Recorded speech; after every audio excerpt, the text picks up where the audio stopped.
खान साहब, ये क्या?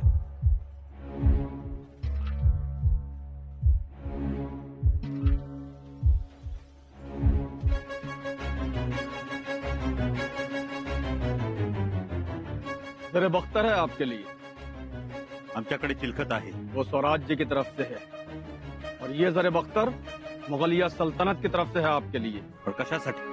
शंभू राजे, ये जरे बख्तर आपकी हिफाजत के लिए।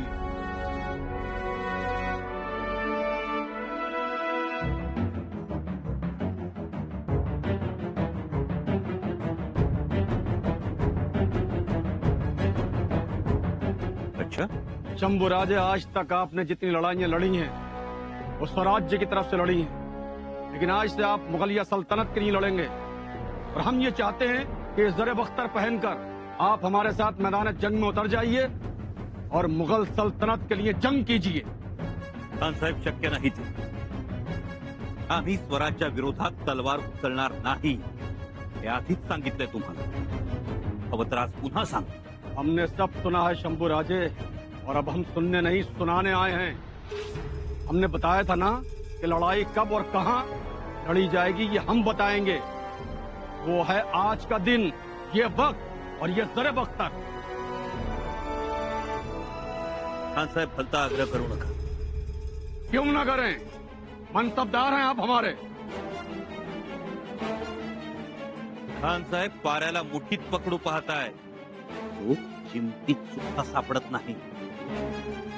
देखिए शंभू राजे, ये किला आप हमें जीत कर दे दीजिए। बादशाह सलामत और शहजादे दोनों खुश हो जाएंगे और हो सकता है कि उनकी नाराजगी कम हो जाए। खान साहेब, ही लढाई लढण्याची आमची खरोखर इच्छा नाही, आमची तयारी सुद्धा नाही। तैयारी नहीं है तो तैयारी कर लो, हम आपको वक्त देते हैं।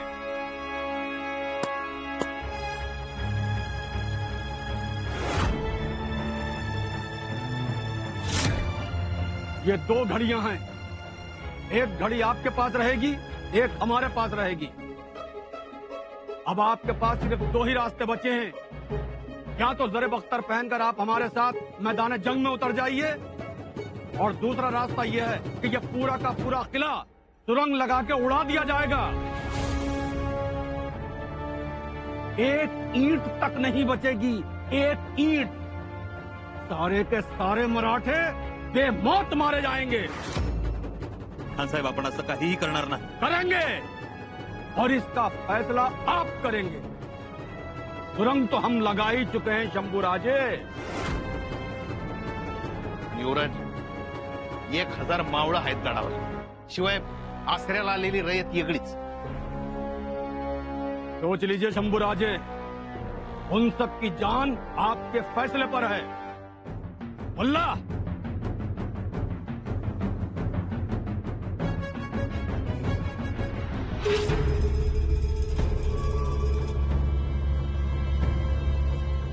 इन दोनों की रेत एक साथ खत्म हो जाएगी। रेत खत्म होने से पहले या तो आप जरे बख्तर पहनकर हमारे साथ मैदान में उतर जाइए, नहीं तो हम सुरंग में बत्ती लगा देंगे। शंभू राजे, आपका वक्त शुरू हो चुका है। खान साहेब, आम्हाला वेळ काळाच्या बंधनात बांधू नका। आमचा फैसला झालेला आहे आणि तो बदलणार नाही। मला जे हवं ते करा। शंभू राजे, फैसले दिल से नहीं दिमाग से लिए जाते हैं। आपके वालिद शिवाजी राजे ने मिर्जा को 23 किले दिए थे, दिल से नहीं दिमाग से, और अपने लोगों की जान बचाई थी। याद रखना शंभू राजे, अगर आप हमारे साथ जंग में शामिल नहीं हुए तो ये सारे मराठे इस किले के साथ मट्टी के ढेर में तब्दील हो जाएंगे, हमेशा के लिए। जिम्मेदार होंगे आप, बदनामी होगी आपकी। खान साहब, रेत फिसल रही है शंभू राजे, वक्त गुजर रहा है। अब आपके पास सिर्फ 2 ही रास्ते बचे हैं। या तो ये जरे बख्तर पहनकर हमारे साथ मैदान जंग में उतर जाइए, या फिर उन सब की मौत।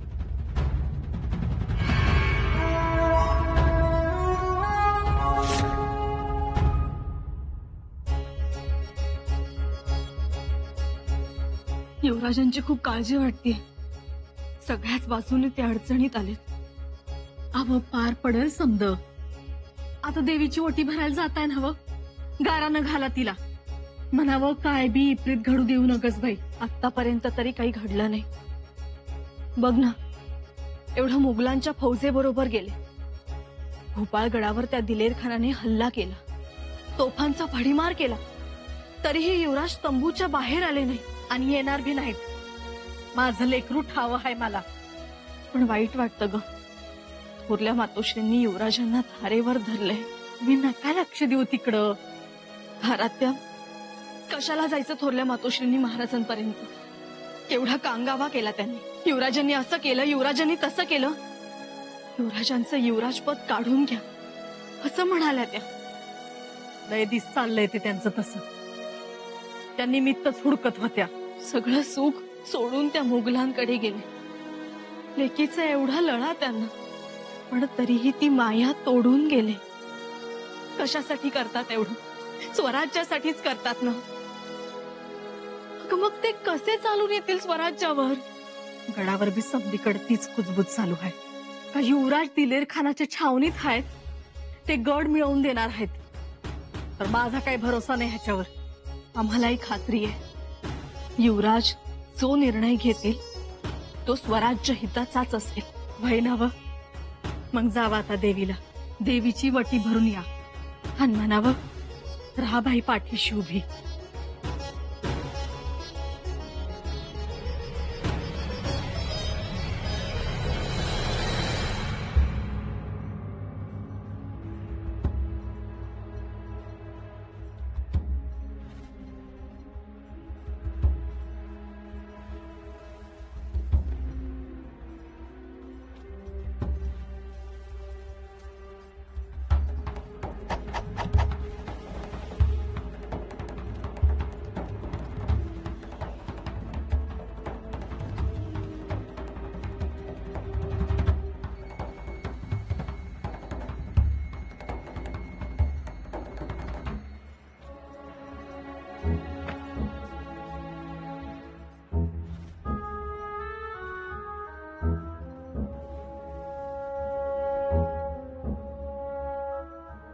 दादासाहेब, अक्कासाहेब काय करावं? रणांगणात उतरावं की उतरू नये? तलवार हातात धरावी की धरू नये? काही काही कळत नाही आम्हाला. आमच्यावर ही अशी वेळ कधीच आली नव्हती. त्या दिलेर खानाने पेचात पकडलंय, वर्मावर बोट ठेवलंय. अक्कासाहेब, आम्ही एवढा बुधभूषण लिहिला, राजनीती लिहिली, श्लोक लिहिले,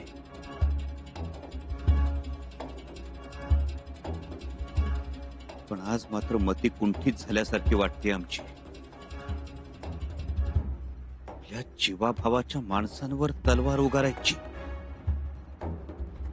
प्रयत काय म्हणे? असेल आमची योजना, असेल आमच्या डोळ्यात उत्तर दिग्विजय, पण या क्षणी मात्र आम्ही स्वराज्याच्या गडाकडे डोळे वटारून बघतो आहोत असं वाटतंय आम्हाला. ज्यांनी उभी हयात स्वराज्यासाठी घाम सांडला, रक्त सांडलं, त्यांच्यावरच दातोट खातोय असं वाटतंय आम्हाला. दादासाहेब, आता चिलखताला हात लावला आम्ही तर चटका बसल्यासारखं वाटलं मनाला. बसणारच. दादासाहेब, चिलखत घालतात ते शत्रूपासून बचाव व्हावा म्हणून, पण इथे चिलखत घालून जायचंय कुठे? तर आपल्याच माणसात. ची माणसं मुजरे करण्यासाठी आसुसली आहेत, फुले घेऊन उभी आहेत. अक्कासाहेब, काय करावं? चाललं तर चावतंय आणि सोडलं तर पळतंय अशी अवस्था झाली आमची. तुमचं मन काय सांगतंय तुम्हाला?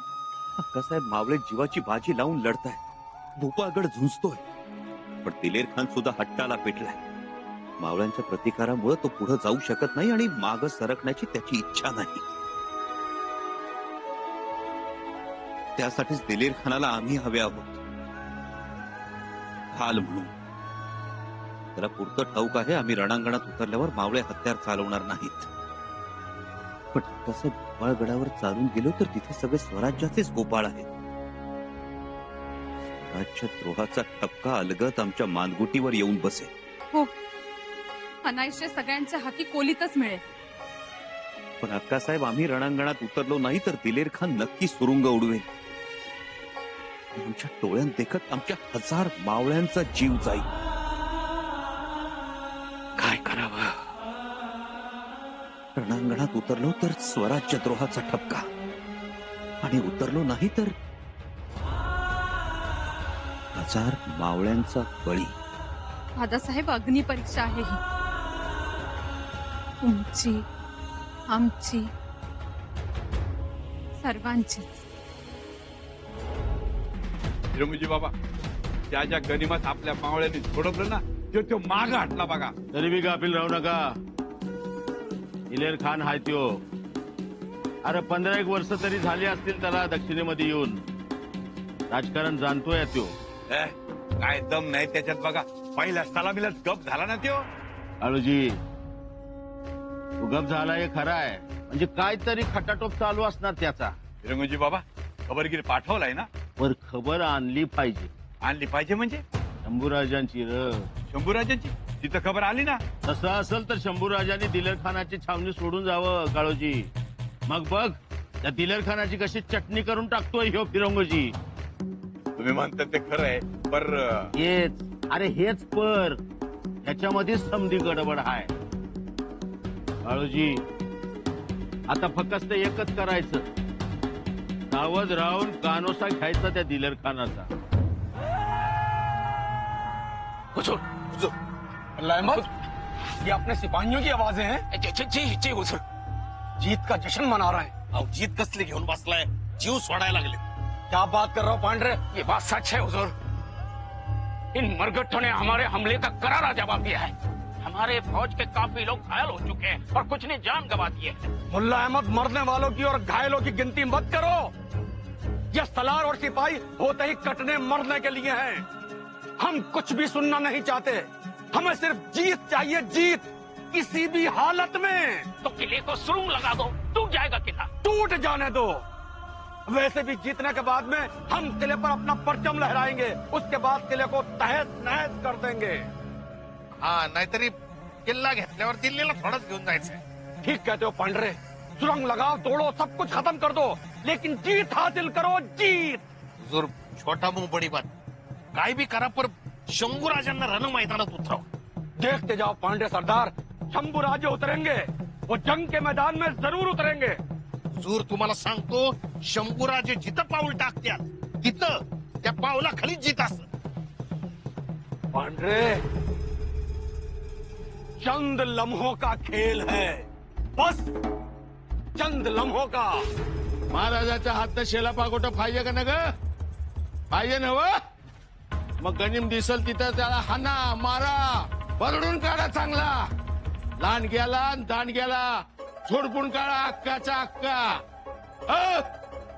ऐका रानात किल्लेदार बोल धडा धडा, जा धडा धडा. किल्लेदार मावळतीच्या अंगाला तटबंदीला सुरुंग लावलाय. कुठं? अख्ख्या तटबंदीला. हाय? वय वय. अरे देवा, घनघोर युद्ध सुरू आहे भूपाळ गडावर. फिरंगोजी लढणार? मला नाही वाटत ते तग धरतील. एवढी चाकणची गडी लढवली. मोरोपंत बरोबर बोलतात.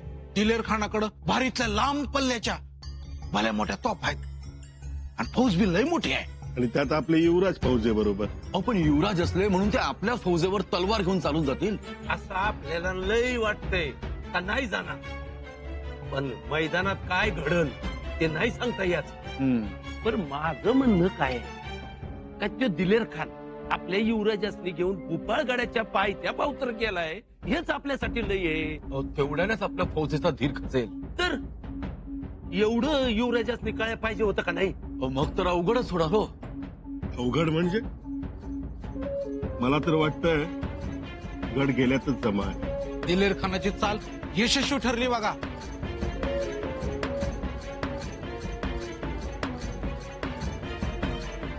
महाराज येत आहे.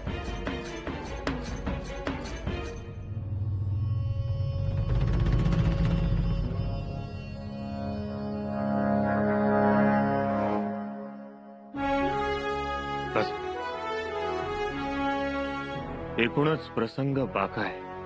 भोपाळगडवरील परिस्थिती आता आटोक्याबाहेर चालली आहे, अशाच खबरा येत आहेत.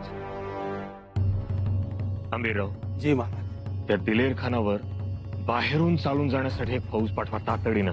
जी म्हणजे त्याचं लक्ष विचलित होईल. बाळाजी जी. फिरंगोजी बाबांना एक पत्र लिहा. त्यांना म्हणावं, गड गेला तरी चालेल, पण गडावरील माणसं मात्र जगली पाहिजे. आमच्यासाठी माणसाचं मोल हे मोठं.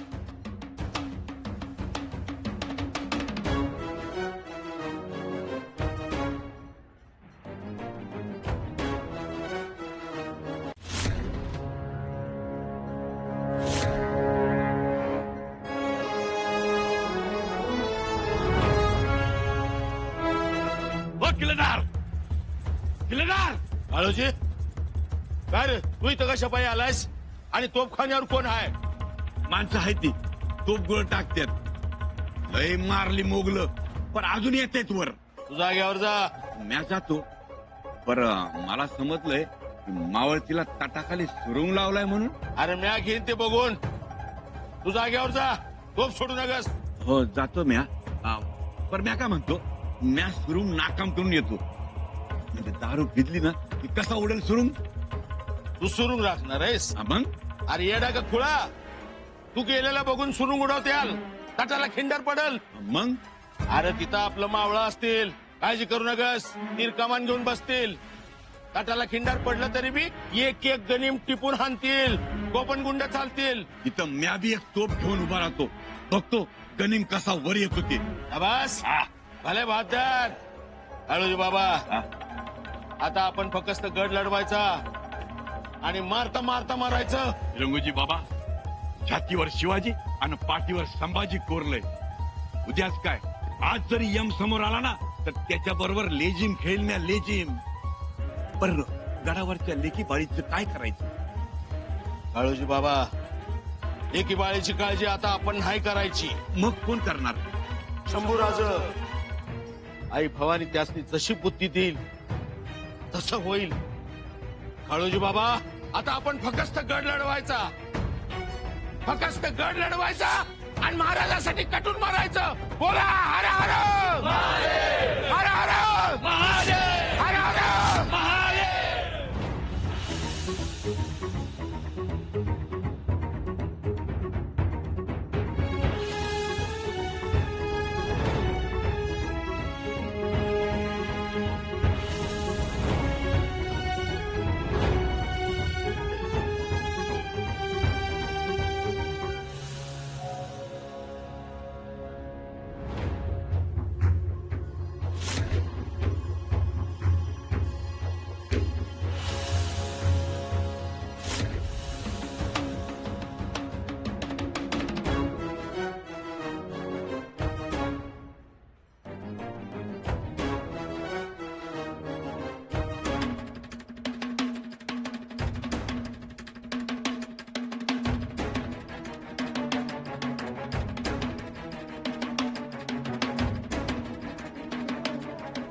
दादासाहेब, हे औक्षण तुमच्या लक्षात राहील. साहेब या असे समोर रेखू द्या तुमच्या कपाळी कुमकुम तिलक. रणांगणावर निघाला आहात तुम्ही. अक्कासाहेब, आम्ही रणांगणावर उतरतो आहोत त्या आबासाहेबांच्या मावळ्यांचा जीव वाचवण्यासाठी. या क्षणी आमच्यापेक्षा मावळ्यांचा जीव जास्त महत्वाचा आहे. त्यामुळे तुमच्या कपाळी स्वराज्यद्रोहाचा ठपका लागेल. अक्कासाहेब, स्वराज्यासाठी आणि रयतेच्या भल्यासाठी असे शेकडो टिपके कपाळी मिरवू आम्ही. आणि काही झालं तर तुम्ही आहातच ना आबासाहेबांना सांगायला खरं खोटं. सांगू आम्ही. भर सभेत उभं राहून सगळ्यांना सांगू. आमच्या दादासाहेबांनी रणांगणात उडी घेतली ती स्वराज्य हितासाठी.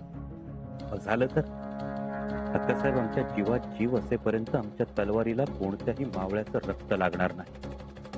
आम्ही तलवार उचलतो आहोत ती स्वराज्यावर रोखण्यासाठी नाही, स्वराज्य राखण्यासाठी. खूप मोठं काम करत आहात. औक्षण करू दे.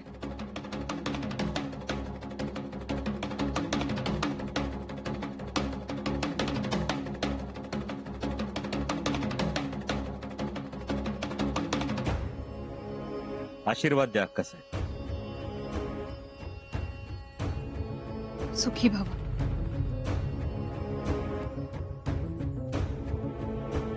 एक करा, तोफ गोळ्यावर लक्ष असू द्या.